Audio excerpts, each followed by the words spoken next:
Hello students, स्वागत है आप सभी का आपके अपने educational channel M&M by A पे। चलिए शुरू करते हैं क्लास 10th का नेक्स्ट वीडियो।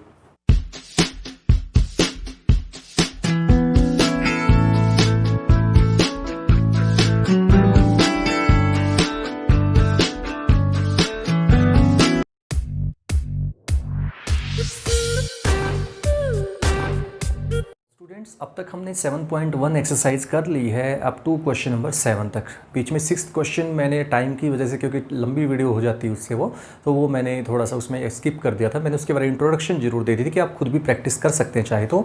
5th क्वेश्चन जैसा था नॉर्मली वो, लेकिन फिर मैंने टाइम की वजह से उसको स्किप कर दिया था, 7th पे आ गया डायरेक्टली। लेकिन अब हम स्टार्टिंग से हम इसको 6th को ही फटाफट से कर लेते हैं, क्योंकि इसमें कुछ नया नहीं बताना है। मैंने आपको जो टॉपिक मेन समझाने थे वो आपको पिछले वीडियो में क्लियर कर दिया था। अगर वो वीडियो नहीं देखा है तो यहाँ पे आई बटन में क्लिक कीजिए, वहाँ से आपको लिंक मिल जाएगा, वहाँ से आप देख सकते हैं। तो अब हम चलते हैं 6th क्वेश्चन पे 7.1 एक्सरसाइज का। तो 6th क्वेश्चन ये है, तो एक बार मैं आपको बोर्ड पे भी आप दिखा देता हूँ क्वेश्चन की स्टेटमेंट क्या है, तो आप देख सकते हैं। ये है आपकी स्टेटमेंट, ये थी तो देख ली होगी। तो अब हम चलते हैं क्वेश्चन पे तरफ। तो ए आपके पास फर्स्ट क्वेश्चन में ABCD 4 पॉइंट्स गिवन है, 4 वर्टिसेस गिवन है। तो सबसे पहले आपको क्या करना है, चारों साइड की लेंथ निकालनी है। तो AB BC CD और AD 1 बाई 1 आपने डिस्टेंस फॉर्मूला यूज़ करके निकाल लिया। तो आप देखेंगे ये आपका √8 आएगा, ये भी √8 आएगा, ये भी √8 आएगा, ये भी √8 आएगा। देखिए स्क्वायर रूट ऑफ 8 चारों ही सेम आए हैं। और अब चारों साइड सेम होने का मतलब होता है कि इट में भी ए स्क्वायर और में भी ए रोम्बस, क्योंकि रोम्बस में भी चारों साइड इक्वल होती है और स्क्वायर में भी चारों साइड इक्वल ही होती हैं। अब हमें क्या करना पड़ेगा, डायगोनल पे डिपेंड करता है। डायगोनल बताएगा फाइनल कि भाई क्या है ये, ठीक है। फाइनल जजमेंट डायगोनल के हाथ में है। तो अब AC जो डायगोनल होता है, नॉर्मली AC आपको पता ही है, AC डायगोनल होता है। तो वो आपका डिस्टेंस फॉर्मूला से A और C पे डिस्टेंस फॉर्मूला लगाएंगे तो डायगोनल आ जाएगा √16, दैट इज़ 4 आ जाएगा। और BD पे जब आपने डिस्टेंस फॉर्मूला लगाया तो वो भी 4 आ गया। तो हम जब कहते हैं कि डायगोनल अगर इक्वल होते हैं तो वो एक स्क्वायर ही बन सकता है। तो यानी कि all the 4 sides are equal and diagonals are also equal, then it is a square. तो यानी कि first question is the answer of the first question is a square, है ना। अब नेक्स्ट क्वेश्चन पे चलते हैं। Next question is question number 2, 6th question part 2। ABCD are given. तो सबसे पहले आपने AB निकाल लिया, दैट इज √50 आ गया। डिस्टेंस फॉर्मूला नॉर्मल है तो दैट इज़ 5√2 भी कह सकते हो। अगर आपको ज़्यादा थोड़ा अच्छे से आ सकता है तो करेंगे, ज़्यादा अच्छा रहेगा इस तरह से, क्योंकि इसके प्राइम फैक्टर्स बनाएंगे तो आपका यही बनेगा। तो BC आपका फाइंड करते तो √13 आ जाएगा, CD आप फाइंड करते तो √50 ही आ जाएगा, 5√2 फिर से। लेकिन AD जो आएगा दैट इज़ √85। तो आप देखेंगे ना तो चारों साइड इक्वल आई है, ना ही दो साइड इक्वल आई है इन पेयर्स। ध्यान रखिएगा, आप ये मत कहिएगा ये भी 5√2 और ये भी 5√2 है तो ये तो इक्वल आ गई। बट एक पेयर इक्वल आने से ये नहीं होता कि चारों या दूसरा पेयर भी इक्वल होगा। वो तभी होता है, रेक्टेंगल का रूल नीचे लास्ट क्वेश्चन में हमने लिया हुआ है वैसे। तो वो रूल ये होता है कि दो पेयर में इक्वल होने चाहिए, ठीक है। दोनों में डिफरेंस है। देखिए ये √13 है तो ये भी √13 होना चाहिए था, तो ये रेक्टेंगल या पैरेललोग्राम बन जाता उनमें से कोई एक। लेकिन यहाँ पे दोनों सेम होने चाहिए थे। ये तो चलो सेम है, लेकिन ये भी सेम होने जरूरी थे। तो it is only a quadrilateral, ये सिर्फ एक क्वाड्रिलेटरल है। इसके अलावा इन चारों में से कुछ नहीं है, जो टाइप्स मैंने लास्ट वीडियो में बताई थी। तो लास्ट क्वेश्चन आता है 6 का थर्ड पार्ट। ABCD 4 आपके पास पॉइंट से सेम वही, तो AB पे मैंने डायरेक्टली किया, थोड़ा जल्दी किया क्योंकि टाइम वेस्ट करने की जरूरत नहीं है। तो ये √10 आ जाएगा, ये 3√2 आ जाएगा, ये √10 आ जाएगा और ये 3√2। तो आप देख सकते हैं दो साइड तो आपकी √10 आई यानी कि इक्वल है, और दो साइड 3√2 इक्वल आई हैं, यानी कि दो साइड इक्वल है इन पेयर्स। यहाँ पे देख सकते हैं दोनों में डिफरेंस, ठीक है ना। तो यहाँ पे ये दोनों सेम है और यहाँ पे ये दोनों भी सेम है। तो यानी कि it may be a rectangle और मे बी ए पैरेललोग्राम। तो आपको क्या करना है, आपको फिर से डायगोनल्स फाइंड करने हैं। तो AC और BD, तो AC आपका डायगोनल आएगा 2 और BD जो डायगोनल आएगा √52 आएगा। तो आपको पता है नॉर्मली 2 और √50 तो इक्वल हो ही नहीं सकता, या फिर आप उसको सिंप्लीफाई करके 2√13 भी कर सकते हो। तो हम देखेंगे as a diagonal are not equal, और जब डायगोनल इक्वल ना हो और दो साइड इक्वल हो इन पेयर्स, तो आप कहेंगे कि आपका जो फिगर है गिवन है जो क्वाड्रिलेटरल, वो एक पैरेललोग्राम बनता है, क्योंकि पैरेललोग्राम में डायगोनल्स इक्वल नहीं होते, ठीक है। तो इसी के साथ ये क्वेश्चन नंबर 6 आपका नंबर 8 पे चलते हैं। क्वेश्चन नंबर 8 स्क्रीन पर आपके सामने आ चुका है, देख लीजिए। Find the value of y for which the distance between the point P and Q is 10 units. तो P के पॉइंट्स के जो कोऑर्डिनेट्स है वो है 2, -3 एंड Q के कोऑर्डिनेट्स है 10, y। तो आपको क्या फाइंड करना है, y की वैल्यू फाइंड करनी है कि इन दोनों पॉइंट्स के बीच का जो डिस्टेंस है दैट इज 10 यूनिट्स, ठीक है, शुरू करते हैं। तो करते हैं फटाफट से इसका सॉल्यूशन। स्टूडेंट्स मैं आपको एक्सप्लेन कर दूंगा क्योंकि इतना टाइम नहीं है हमारे पास कि हम इसको कर पाएंगे, तो सारे एक जैसे ही आप हर चीज़ को दोबारा वही रिपीट करते करते आप भी बोर हो जाएंगे। फटाफट से मैं इसकी कैलकुलेशन बता देता हूँ क्या किया है। सबसे पहले आपको पी क्यू डिस्टेंस गिवन है 10 यूनिट्स है और आपका पी और क्यू के पॉइंट्स गिवन है। तो आपको पता है डिस्टेंस फार्मूला क्या होता है, पी और क्यू का डिस्टेंस लगा देंगे डिस्टेंस फार्मूला से, और हमें ऑलरेडी गिवन है कि 10 है तो इक्वल टू 10 पुट कर दिया है। अब हम करते हैं इसको सिंप्लीफाई, तो 10 - 2 8 होता है, 8 square plus Y plus 3 whole square. यहाँ पे एक मैं इंपॉर्टेंट बात बताना चाहूँगा कि यहाँ के इंपॉर्टेंट ये है कि वाई प्लस 3 स्क्वायर को आप यहाँ पे ऑपरेट मत कीजिएगा, यहाँ पे आप स्क्वायर ऑपरेट मत कीजिएगा। अगर आपने स्क्वायर खोल दिया तो कैलकुलेशन लेंथी हो जाएगी और आपसे क्वेश्चन टाइम वेस्टिंग हो जाएगा, टाइम वेस्ट ज़्यादा करेगा। आंसर आ जाएगा मान लिया, बट टाइम बहुत ज़्यादा वेस्ट हो जाएगा, तो इसलिए स्क्वायर मत खोलिएगा। तो इसको आप स्क्वेयरिंग बोथ साइड कर दीजिए, तो 8 स्क्वायर 64 होता है जानते हैं, प्लस इज इक्वल टू 10 का स्क्वायर करेंगे तो 100 हो जाएगा। ठीक है, this implies Y plus 3 square. देखिए 64 को उठा के राइट साइड में ले जाइए तो 100 - 64 करेंगे तो 36 आ जाएगा। तो वाई प्लस 3 देखिए यहाँ पे फिर स्क्वायर आ चुका है और इधर 36 है, तो जब स्क्वायर हटाना होता है तो रूट लगता है, रूट हटाना होता है तो स्क्वायर लगता है, ये ध्यान रखिए, आपको याद भी होना चाहिए। तो y प्लस 3 हो जाएगा प्लस माइनस रूट 36। जब भी आप स्क्वायर रूट लेते हैं ध्यान रखिएगा, हमेशा फिट कर लीजिएगा दिमाग में कि प्लस माइनस जरूर लगाना है। ठीक है, प्लस माइनस रूट 36 यानी कि रूट 36 आपको पता होगा 6 होता है। तो y प्लस 3 यानी कि या तो प्लस 6 लेना है एक बार और एक बार माइनस 6 लेना है, ये कि दो आंसर आएंगे क्योंकि ये आप देखेंगे तो क्वाड्रेटिक की फॉर्म में है, स्क्वायर की टाइप से आई थी, यानी कि दो ही आंसर इसमें बनने चाहिए। तो y इज इक्वल टू 6 - 3 उधर चला जाएगा 3, और ये प्लस 3 भी उधर जाएगा, -3 यहाँ से भी हो जाएगा, तो ये हो जाएगा 6 - 3 3 हो जाएगा, और यहाँ से -6 - 3 करेंगे तो -9 हो जाएगा। तो y की वैल्यू आपसे पूछी गई थी, तो y की दो वैल्यू हो सकती हैं स्टूडेंट्स, पहली वैल्यू है 3 और दूसरी वैल्यू है y इज इक्वल टू -9। यही है इसका आंसर। नेक्स्ट क्वेश्चन पे चलते हैं। क्वेश्चन नंबर 9 क्या है देखिए, if Q is equidistant from the point P and R, then find the value of X. Also find the distance QR and PR. तो यहाँ पे P के कोऑर्डिनेट्स हैं आपके 5 और -3 है, Q के कोऑर्डिनेट आपके 0 और 1 है, और R के कोऑर्डिनेट X, 6 है। तो आपको X फाइंड करना है और PR और QR का डिस्टेंस फाइंड करना है। अगर X आ गया तो ये अपने आप आ जाएंगे नॉर्मली। तो हम शुरू करते हैं। तो क्वेश्चन नंबर 9 शुरू करते हैं। कैसे करना है, सबसे पहले आपको P Q R points given है और आपको ये भी गिवन है कि Q जो है that is equi distant from P and R। तो Q का जो डिस्टेंस है P से, Q का डिस्टेंस P से क्या होगा, PQ कह सकते हो या QP कह सकते हो। ठीक है, और Q का डिस्टेंस R से, तो Q का डिस्टेंस R से RQ कह सकते हो या QR कह सकते हो, दोनों इक्वल है, यानी कि QP बराबर है QR के, दोनों इक्वल हैं। ये गिवन है, इक्वी डिस्टेंट का मतलब डिस्टेंस इक्वल है दोनों से। Q का ध्यान रखिए किसका किससे है, ये जरूर मैटर करता है यहाँ पे। तो QP is equal to QR, distance formula QP पे लगा दिया, इस दोनों पे। आप इसमें से माइनस कीजिए या इसमें से इसको माइनस कीजिए, उससे कोई फर्क नहीं पड़ता। रूल है, मैं आपको पहले बता चुका हूँ। x1 y1 इसको ले रहे हैं तो ये x2 y2 हो जाएगा, और इसको x1 y1 ले रहे हैं तो ये x2 y2 हो जाएगा, उससे कोई फर्क नहीं पड़ता, वैल्यू सेम आएगी।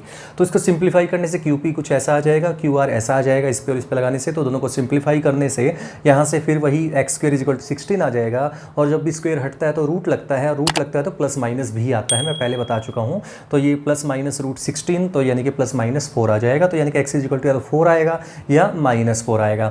अब ये डिपेंड करता है, यानी कि x इज इक्वल टू 4 जब ले रहे हैं तो QR की वैल्यू यहाँ पे x को 4 रखिए। QR देखिए हमने पहले फाइंड आउट कर लिया, अलग से करने की जरूरत नहीं है आपको। QR देखिए ये किया हुआ है, तो ये ऐसा कुछ आया था तो वही लिख दिया। रूट साथ में रखिएगा क्योंकि QR की वैल्यू में रूट तो था ही था, ये तो कट गया था ना इसलिए काटा है, अदरवाइज तो रूट तो था ही इसमें, तो रूट जरूर रखिएगा साथ में। तो 16 x का स्क्वायर करेंगे तो 4 का स्क्वायर 16 प्लस 25 यानी कि रूट 41 आ चुका है QR। सिमिलरली PR, P से R की डिस्टेंस ये आपको फाइंड करनी पड़ेगी क्योंकि हमने कहीं पर PR को यूज़ नहीं किया है। तो PR आपने डिस्टेंस फॉर्मूला लगा के P और R के ऊपर, तो ये फॉर्मूला बन चुका है। अब x की जगह पे आपको लगाना है 4, +4 की बात कर रहे हैं पहले हम यहाँ पे। तो 4 रखने से 4 - 5 1 हो जाएगा, -1 का स्क्वायर +1 ही हो जाएगा, प्लस 6 + 3 9 स्क्वायर यानी कि 81। तो 81 + 1 82 और स्क्वायर रूट साथ में है, तो स्क्वायर रूट ऑफ 82 इसका आ चुका है। तो एक पार्ट आंसर का आ चुका है, एक ये भी आंसर है। अब बात करते हैं जब x की वैल्यू -4 है, तो -4 रखेंगे दोनों जगह पे, PR और QR में। यहाँ पे जैसे हमने यह किया था सेम पैटर्न पे, तो आप देखेंगे QR तो वही आएगा रूट 41, और PR जो आएगा क्योंकि x को -4 रखना है आपकी बार, तो -4 -5 -9 आ जाएगा, और -9 का स्क्वायर करेंगे तो 81 प्लस का आएगा। तो 81 + 81 पहले से ही था ये वाला जैसे, तो 81 + 81 162, और 162 का जो आप प्राइम फैक्टर्स बनाएंगे तो आप देखेंगे 9 × 9 × रूट 2 आ जाएगा, 9 × रूट 2 आ जाएगा। तो आपका दो आंसर आ चुके हैं, कुछ बच्चे ये प्लस माइनस की वजह से गलती कर देते हैं और नंबर कटवा लेते हैं। कैसे? वो यहाँ पे x is equal to only 16 का रूट तो कर देंगे बट 4 लिख के आ जाएंगे, और 4 लिखने से आपका क्वेश्चन कंप्लीट नहीं माना जाएगा। मान लीजिए 4 मार्क्स में आता है तो आपको 3 मार्क्स मिलेंगे, 1 मार्क्स यहाँ से कट हो जाएगा इस पार्ट की वजह से, ध्यान रखिएगा। तो ये पार्ट आपको जरूर करना है, ध्यान रखिएगा। तो -4 वाला पार्ट साथ में करना है। तो 2 आंसर आएंगे, एक तो ये पेयर बनेगा और एक ये पेयर बनेगा, PR और लास्ट क्वेश्चन की इस एक्सरसाइज की वो क्या है? Find a relation between x and y such that the point xy is equidistant from 3, 6 and -3, 4। यानी कि आपको क्या करना है, एक रिलेशन बनाना है x और y के बीच में, एक इक्वेशन बनानी है सिंपल, जो 3rd चैप्टर में आई थी आपके। तो एक रिलेशन बनानी है कि x और y के बीच में एक रिलेशन बननी चाहिए कि such that the point xy, जो कोऑर्डिनेट xy दे रखे हैं, that is equidistant from point 3, 6 and -3, 4। Same वही पैटर्न है, डिस्टेंस दोनों का सेम है, जैसे q का डिस्टेंस p से और r से सेम था, हमने इक्वल रखा था, वही पैटर्न यहाँ पे रखना है। तो शुरू करते हैं। तो स्टूडेंट शुरू करते हैं 10th क्वेश्चन। देखिए क्या है, p, a एंड b, मैंने नेमिंग डाल दी। जो पॉइंट इक्विडिस्टेंट था दैट इज p, मैंने उसका नाम रख दिया p, और उसके कोऑर्डिनेट्स है xy, और फर्स्ट पॉइंट आपका a बोल दिया मैंने, सेकंड पॉइंट को b बोल दिया। तो इससे आपको आसानी हो जाएगी समझने में। तो p पॉइंट का डिस्टेंस xy का डिस्टेंस a से और p का डिस्टेंस b से सेम है, गिवन है क्वेश्चन में, आप देख सकते हैं। तो pa पे डिस्टेंस फॉर्मूला लगाया और pb पे डिस्टेंस फॉर्मूला लगाया, जैसे पिछले क्वेश्चन में किया था वैसे ही है। तो हमने स्क्वायर रूट से स्क्वायर रूट कैंसिल आउट कर दिया है। तो आप इसको सिंप्लीफाई करते हैं, a minus B whole square की आइडेंटिटी लगाई, a minus B whole square की आइडेंटिटी यहाँ लगा दी, सेम टू सेम यहाँ लगा दी, एक्स स्क्वायर से एक्स स्क्वायर, वाई स्क्वायर से वाई स्क्वायर कैंसिल आउट हो गया है। उसके बाद हमने क्या किया है, x को एक साइड कर लिया, y को भी एक साइड कर लिया, राइट साइड में ले गया सबको। तो देखिए x और y को राइट साइड में लेगा, -6x है तो उधर जाके +6x हो जाएगा। तो ये 6x पहले से ही प्लस का था, यहाँ पे देख सकते हैं ये रहा, और एक 6x उधर से आ गया ये, तो +6x और हो गया। अब ये -8y पहले से था और -12y भी इधर आ गया, तो +12y, और यहाँ से आप देख सकते हैं 16 और 9 यानी कि 16 + 9 25 होता है। तो 25 यहाँ से आ चुका है, और 36 + 9 यहाँ से था, तो 45 इधर बचा हुआ है, मैंने इधर ही छोड़ा हुआ है इसको। अब हम क्या करते हैं, कांस्टेंट को एक साइड ले लेते हैं। कांस्टेंट को मैंने जैसे 25 था उठा के मैंने इधर ले आया लेफ्ट साइड में, तो 45 - 25 यानी कि हो जाएगा 20। तो यानी कि 12x + 4y = 20, और ये चाहे आप इधर लिखिए 20 या फिर उधर लिखिए, उससे कोई फर्क नहीं पड़ता। ये मत सोचिएगा लेफ्ट में था तो लेफ्ट में क्यों नहीं लिखा, उससे कोई फर्क नहीं पड़ता, इक्वल होना चाहिए बस। तो यहाँ से आप देखेंगे 4 कॉमन आ जाएगा, 4 कॉमन आके क्या बचेगा, 3x + y = 5। और ये आप देख सकते हैं एक इक्वेशन आ चुकी है, लीनियर इक्वेशन इन 2 वेरिएबल्स की फॉर्म में। तो यही एक रिलेशन हमें बनानी थी x और y के बीच में। ठीक है, एक्सरसाइज कंप्लीट होते हैं 7.1। अब हम चलते हैं 7.2 के ऊपर। थोड़ा इंट्रोडक्शन दे देता हूँ क्योंकि टाइम, ये छोटा वीडियो बन जाए इसकी वजह से, तो अब थोड़ा सा बढ़ा लेता है, थोड़ा सा एक टाइम। सेक्शन फॉर्मूला का इंट्रोडक्शन देते हैं ताकि लास्ट जो नेक्स्ट एक्सरसाइज हम करेंगे तो उसमें आपको ईजी हो जाएगा, आपका आराम से टाइम मिल जाएगा उसको समझने के लिए। तो सेक्शन फॉर्मूला क्या होता है पहले ये समझिए। सेक्शन का मतलब होता है पार्ट। जैसे सेक्शन आपके इस क्लास में बने होते हैं, 5th क्लास है मान लीजिए, 10th क्लास है, 9th क्लास है, जो भी क्लास है, तो उसके सेक्शन बने होते हैं। सेक्शन मतलब हिस्से कर देना है ना, अलग अलग पार्ट बना देना, तो ये उसी का काम है। तो ये उसी के ऊपर बेस्ड फॉर्मूला है। तो आपको क्या होगा, suppose we have given 2 points A and B। तो अगर हमें मान लीजिए हमें 2 पॉइंट गिवन है, A और B के कोऑर्डिनेट्स गिवन है, और एक थर्ड पॉइंट जो है C पॉइंट जो है वो उसको किसी रेशियो में कट कर रहा है लाइन को। ठीक है, यहाँ पे रेशियो मतलब ये होता है m/n, यानी कि मैं ऊपर लिख देता हूँ यहाँ पे m/n। ठीक है, तो m/n में अगर वो कट कर रहा है इसको, तो समझ गए होंगे। जैसे मान लीजिए 5 इधर है, 3 इधर है, इस तरह से कट कर रहा है। अगर मान लीजिए कोई भी एक पॉइंट है तो आपको उसके कोऑर्डिनेट्स पूछे जाएंगे, यानी कि find the coordinates of point C point के कोऑर्डिनेट हिसाब से पूछे जाएंगे, A और B के गिवन मिलेंगे, और हमें रेशियो भी गिवन मिलेगा कि इस रेशियो में कट कर रहा है। And this division is known, divide मतलब डिवीजन मतलब डिवाइड कर रहा है इसलिए डिवीजन बोला है। Then this division is known as internal division. Internal division क्यों कह रहे हैं, क्योंकि अंदर की साइड डिवीजन हो रहा है यहाँ पे A और B के बीच में। ठीक है, एक्सटर्नल डिवीजन भी होता है। आर डी शर्मा की बुक आप उठाओगे उसमें आप देखेंगे एक्सटर्नल डिवीजन के भी क्वेश्चन मिलेंगे। 11th में जाके तो आने ही आने हैं, अगर आप मैथ ले रहे हैं तो 11th में भी आगे लेंगे तो वहाँ पे तो आएगा ही आएगा। तो एक्सटर्नल डिवीजन क्या होता है वो मैं फटाफट से बता देता हूँ। देखिए, अगर ये पॉइंट A और B गिवन है, हमें कोऑर्डिनेट्स गिवन है, अगर वो पॉइंट बीच में है कहीं पर तो वो इंटरनल होता है। और अगर ये A और B पॉइंट यहाँ है मान लीजिए सेम, लेकिन जो एक्सटर्नल पॉइंट है वो इसको यहाँ पे आता है।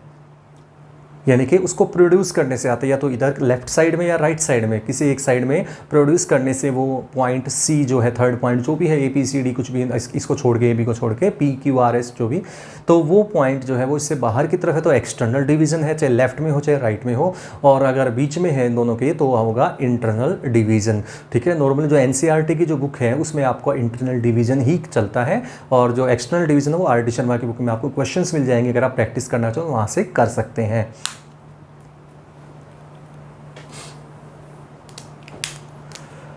तो शुरू करते हैं। इसका फॉर्मूला क्या है, सेक्शन फॉर्मूला। तो सबसे पहले हमें जो पॉइंट्स गिवन है उनको बोलते हैं x1 y1 and this is x2 y2। ये x1 y1 नाम ही है सिंपल, आपको क्वेश्चन में मेंशन मिलेंगे, ये 1 2 3 4 कुछ भी हो सकता है, 1,2 3,4 कुछ भी हो सकता है, प्लस माइनस कोई भी। तो ठीक है, तो आपका ए और बी के कोऑर्डिनेट्स हमें गिवन मिलेंगे, हमें सी के कोऑर्डिनेट निकालने हैं और साथ ही रेशियो भी हमें गिवन मिलेगा। तो हमें बताना है कोऑर्डिनेट्स ऑफ सी। तो सेक्शन फॉर्मूला बता देता है हमारा कोऑर्डिनेट्स ऑफ सी। सी के कोऑर्डिनेट क्या आएंगे, अगर हमारा रेशियो m रेशियो n है तो बहुत ही आसान सा फॉर्मूला है, mx2 plus nx1 divide by m plus n। यहाँ पे हम देखेंगे तो x के कोऑर्डिनेट ही यूज़ किए हैं मैंने और रेशियो का यूज़ किया है, तो इन रेशियो और x के कोऑर्डिनेट को मिला के जो बनेगा वो x कोऑर्डिनेट आ जाएगा c के लिए। ठीक है, और इसी तरह से जहाँ पे x लगाए वहाँ पे y लगा देंगे तो ये आपका y कोऑर्डिनेट्स आ जाएगा c पॉइंट के लिए। तो my2 plus ny1 upon m plus n। किसी बुक्स में जो रेशियो है वो m1 और m2 का भी गिवन है, उससे थोड़ा सा मैं जानबूझ के नहीं कर रहा हूँ क्योंकि 1 2 में ही रह जाओगे आप, लेकिन कुछ बच्चों के लिए इजी भी रहेगा, ये हो सकता है आप ऐसे भी कर सकते हैं, m1 x2 plus m2 x1 upon m1 plus m2 and यहाँ पे आ जाएगा m1 y2 plus m2 y1 upon m1 plus m2। यानी कि आप दोनों तरीके से ही कर सकते हैं इसको, आप फॉर्मूले को लर्न ये भी कर सकते हैं, ये भी कर सकते हैं। अगर आप m और n का रेशियो कह रहे हो तो ये फॉर्मूला यूज़ कीजिएगा, और m1 और m2 का यूज़ करना चाह रहे हैं, m1 m2 की तरह यूज़ करते हैं, इस फॉर्मूले को याद कर रहे हैं तो आपको ये फॉर्मूला लगाना है। इसमें कैसे याद करेंगे, 1 2 1 2 का पेयर बनना है, m1 है तो x2 है, प्लस m2 है तो x1 है, समझ गए ना, upon m plus n, m1 plus m2। ठीक है, समझ गए, दोनों को रेशियो को प्लस करना है। इस तरह से y के कोऑर्डिनेट्स में भी सेम कंसेप्ट चलेगा। तो ये है आपका सेक्शन के साथ आज का वीडियो यहीं पे एंड करता हूँ। उम्मीद करता हूँ आपको समझ में आ गया होगा। तो अगर आपने मेरे चैनल को सब्सक्राइब नहीं किया है तो सब्सक्राइब कर दीजिएगा, शेयर कीजिएगा, लाइक कीजिएगा। मिलते हैं नेक्स्ट वीडियो में, तब तक के लिए thank you for watching this class.